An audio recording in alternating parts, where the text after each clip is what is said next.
ದಕ್ಷಿಣ ಕನ್ನಡ ಜಿಲ್ಲಾ ಪಂಚಾಯಿತಿಯಿಂದ ಗ್ರಾಮ ಪಂಚಾಯಿತಿಗಳ ಸಾಮಾನ್ಯ ಸಭೆಗಳಲ್ಲಿ ತುಳು ಭಾಷೆ ಬಳಕೆಗೆ ನಿರ್ಬಂಧ ಹೇರಿ ಸುತ್ತೋಲೆ ಹೊರಡಿಸಿತ್ತು. ಈ ನಿರ್ಬಂಧದ ಸುತ್ತೋಲೆ ಈಗ ಭಾರೀ ವಿವಾದಕ್ಕೆ ಕಾರಣವಾಗಿದೆ.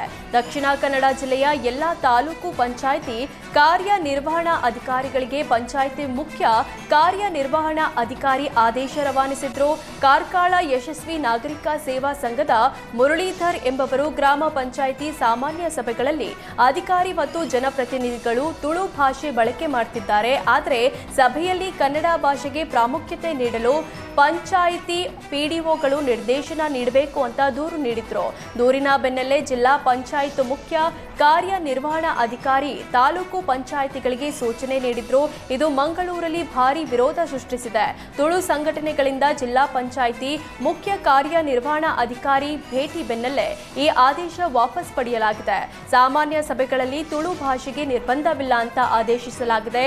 ತುಳು ಸಂಘಟನೆಗಳ ನಿಯೋಗದ ಒತ್ತಡಕ್ಕೆ ಮಣಿದು ಆದೇಶ ವಾಪಸ್ ಪಡೆಯಲಾಗಿದೆ.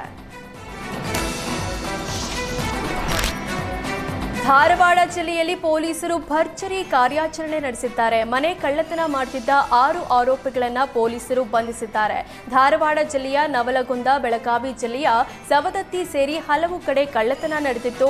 ಬಂಧಿತರಿಂದ ಒಟ್ಟು 26 ಲಕ್ಷ ಮೌಲ್ಯದ 267 ಗ್ರಾಂ ಚಿನ್ನ, 470 ಗ್ರಾಂ ಬೆಳ್ಳಿ ಹಾಗೂ 2 ಬೈಕ್ ವಶಕ್ಕೆ ಪಡೆಯಲಾಗಿದೆ. ನವಲಗುಂದ ಹಾಗೂ ಸವದತ್ತಿ ಭಾಗದಲ್ಲಿ ತಲೆನೋವಾಗಿದ್ದ ಕಳ್ಳರ ಗ್ಯಾಂಗ್ ಅನ್ನು ಪೊಲೀಸರು ಬಂಧಿಸಿ ಜೈಲಿಗಟ್ಟಿದ್ದಾರೆ. ರಾಜ್ಯ ಸರ್ಕಾರದ ವಿನೂತನ ಸುತ್ತೋಲೆ ಅನುದಾನಿತ ಪ್ರೌಢಶಾಲೆಗಳು ಸಂಕಷ್ಟಕ್ಕೆ ಕಾರಣವಾಗಿದೆ. ಎಸ್ಎಸ್ಎಲ್ಸಿ ರಿಸಲ್ಟ್ 60% ಕಡಿಮೆಯಾದರೆ ಅನುದಾನಿತ ಪ್ರೌಢಶಾಲೆಗೆ ಅನುದಾನ ಕಡಿತಗೊಳಿಸಿ ಶಿಕ್ಷಕರ ಮುಂಬಡ್ತಿಯನ್ನ ನಿಲ್ಲಿಸುವ ಕ್ರಮಕ್ಕೆ ಮುಂದಾಗಿದೆ. ವಿಷಯವಾರು ಫಲಿತಾಂಶ 60% ಕಡಿಮೆಯಾದರೆ ಆ ಶಿಕ್ಷಕರ ವಾರ್ಷಿಕ ವೇತನ ಬಡ್ತಿಗೆ ತಡೆ ನೀಡಲಿದೆ.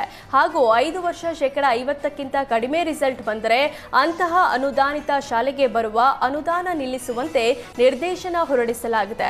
ಶಾಲಾ ಶಿಕ್ಷಣ ಇಲಾಖೆಯ ಆಯುಕ್ತರ ಕಚೇರಿ ನಿರ್ದೇಶಕರಿಂದ ಈ ಸುತ್ತೋಲೆ ಹೊರಡಿಸಲಾಗಿದೆ. ನೂತನ ಸುತ್ತೋಲೆ ವಿರುದ್ಧ ಖಾಸಗಿ ಅನುದಾನಿತ ಪ್ರೌಢಶಾಲೆಗಳ ಆಡಳಿತ ಮಂಡಳಿ ಹಾಗೂ ಶಿಕ್ಷಕರ ಆಕ್ರೋಶ ವ್ಯಕ್ತಪಡಿಸಿದ್ದಾರೆ. ಖಾಸಗಿ ಶಾಲೆ ಆಡಳಿತ ಮಂಡಳಿಗಳು ಹಾಗೂ ಅನುದಾನಿತ ಪ್ರೌಢಶಾಲೆಗಳ ಪಿಂಚಣಿ ವಂಚಿತ ನೌಕರರ ಸಂಘ ಸರ್ಕಾರ ಈ ಸುತ್ತೋಲೆಯನ್ನ ಹಿಂಪಡೆಯದೆ ಹೋದರೆ ಹೋರಾಟ ಮಾಡುವ ಎಚ್ಚರಿಕೆ ನೀಡಿದೆ.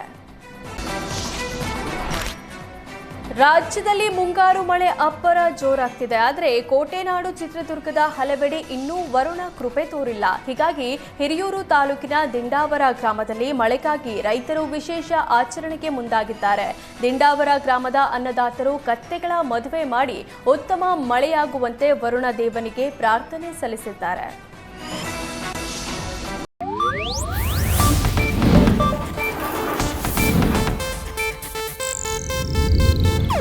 ಇದು ಏಷ್ಯಾನೆಟ್ ನ್ಯೂಸ್ ನೆಟ್ವರ್ಕ್ ಪ್ರಸ್ತುತಿ.